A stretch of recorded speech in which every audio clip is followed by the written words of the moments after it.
Thank you for joining me here at the First Alert Desk on Atlanta News First Plus. I'm Maria Moreau. We are continuing to follow the trial of Jose Ibarra, the man accused of murdering a nursing student on the University of Georgia's campus. The victim, Laken Riley. The case caught national attention and became a political key point, discussion point in the 2024 presidential election. As we wait for court to resume, I want to bring you out to Athens, Clark County, with the latest on what's been happening with that trial that began this morning. Sarah Hammond reports. Sheila Ross alleges defendant Jose Ibarra set out the morning of February 22nd with the intent to find a victim. And he went hunting for females on the University of Georgia's campus. Ross says Laken Riley left for a run at 9 that morning on the University of Georgia campus. They say at some point on her run in the Oconee Forest Park, she encountered Ibarra. Ross argues Ibarra intended to rape Riley on that trail. The evidence will show that Laken fought. She fought for her life. She fought for her dignity. Ross says when Riley did not return home, her roommates called the police.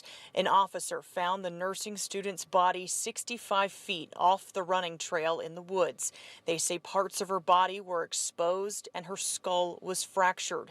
They also found nearby rocks and a tree with her blood. Ross says Ibarra's DNA was found under Riley's right fingernails and a thumbprint matching Ibarra's on Riley's phone as she tried to call 911. The courtroom heard that 911 call. No one is speaking, but about 55 seconds in, you can hear what sounds like a man's voice and a thumping sound. We also saw a video of a man who the prosecution says is Ibarra throwing a blue jacket in a dumpster at his apartment complex shortly after Riley was killed with her blood and DNA on it.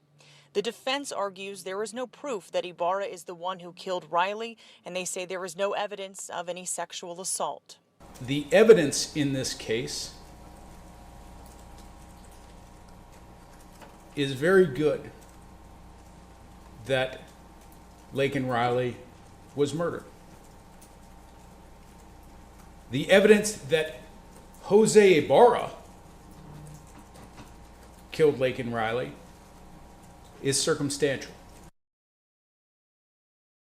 And now to a scathing, newly released report from the federal Department of Justice on the Fulton County Jail. Justice officials describing the conditions as sorry about that. Just a little bit of a technical glitch there. Federal justice officials describing the conditions as hazardous and dangerous, along with violent and humane when discussing the Fulton County Jail, so much that it goes to violate the Constitution and federal law.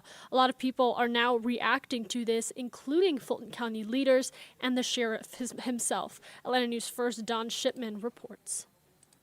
The ACLU has been calling out this jail for years. Families of inmates inside, they've been pleading for help, and we've been covering this story extensively for a long time.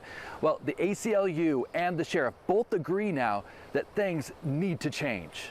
We find that the Fulton County Jail does not adequately protect incarcerated people from violence, such as stabbing, sexual abuse, or even murder. That announcement right there from the DOJ as we look inside the jail, the conditions inside. The DOJ report concluded that Fulton County and the Fulton County Sheriff's Office allowed unsafe and unsanitary conditions at the jail. The DOJ says inmates were subjected to pest infestation and malnourishment, and were put at substantial risk of being injured by way of stabbings, risk of being sexually abused, or even killed.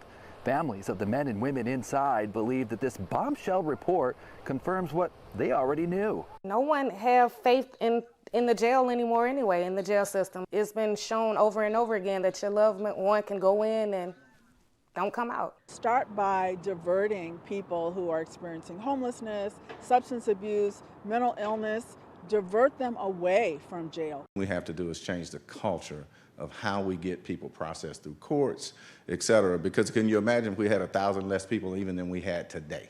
And the sheriff right there, along with the county, say that they do have a plan in place. In fact, the county is saying they're spending upwards of $300 million to renovate the jail. We're outside the Fulton County Jail. Don Shipman, Atlanta News First. And this story out of Gwinnett, a woman and her daughter are accused of punching an employee during a court-mandated visitation. You can take a look at this video here as we show you really the moment that this incident took place. Police say Starlita Moore punched the employee in the face at the Sugarloaf Mills trampoline park, grabbed her 2 children, and then left. Moore's daughter, Tisha Schulters, was also there and got her siblings in the car. Both Moore and Schulters were arrested after their car was spotted all the way in Alabama. But again, this video really shows you the moments of this incident. Now a full-blown investigation into the matter involving that DFACS employee. So we are going to stay on top of this. We have more on AtlantaNewsFirst.com. And I want to take you out to downtown Atlanta, where Georgia State University leaders just unveiled plans for a massive project to make Atlanta's downtown more like a true college town. With enrollment booming, they want the campus to feel more like a community, to the tune of $107 million. So we could see some major changes in the coming years for this campus in the heart of downtown Atlanta. Georgia State University students in for a treat as major renovations expected to get underway. All right, and I know Thanksgiving is 2 weeks away, but holiday travel is already ramping up. Delta Airlines bracing for record holiday travel. The Atlanta-based airline saying it is estimated to serve approximately 6.5 million customers from November 22nd all the way through December 3rd. We did the math. That comes out to an average of 540,000 customers each day across the span of 12 days. Delta says this is a 5% increase compared to this time last year. And while you are thinking about your holiday travel, I gotta remind you, it is also cold, COVID, and flu season. So make sure you are vaccinated against the flu and COVID before you get on your flight. That is the advice from Atlanta-based CDC. Doctors say that it takes about 2 weeks for those vaccines to become effective after receiving them, and the time to do so is now. So bringing you out now live to Hartsfield-Jackson Atlanta International Airport. You can see a beautiful day this weekend and a great excuse, or reason I should say, to go get your vaccine. It is a great day this weekend coming up. We're expecting great weather, so do make sure ahead of your holiday plans you are taking the time to make sure that you are healthy as we enter the winter months. All right, I want to now take you back inside the courtroom as the trial of Jose Ibarra, the man accused of murdering nursing student Laken Riley, continues. We are carrying this gavel to gavel on AtlantaNewsFirst.com. You can go to our website, or better yet, download our Atlanta News First app, where you can follow this trial along with us and the latest developments to come out of there. Are they the crime scene photographs that you took on the 22nd day of February, 2024?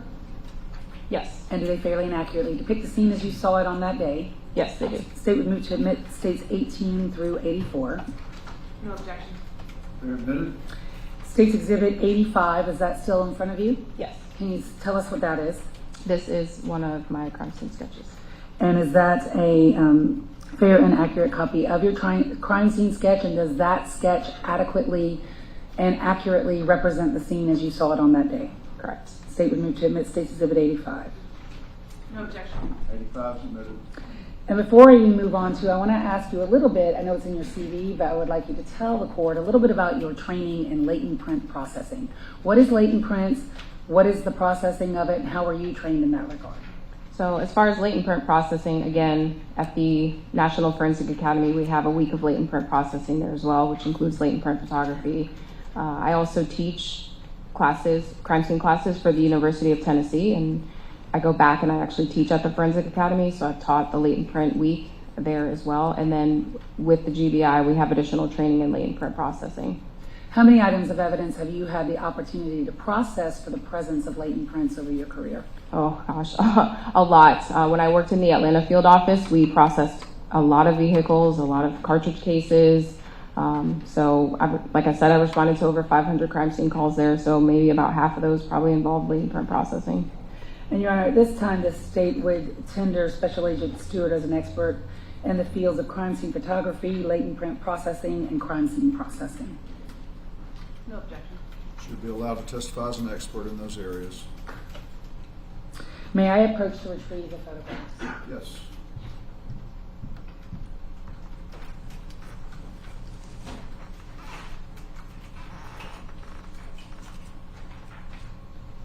Could you start first by telling the court what date and time did you get a call to process a scene on the University of Georgia's campus?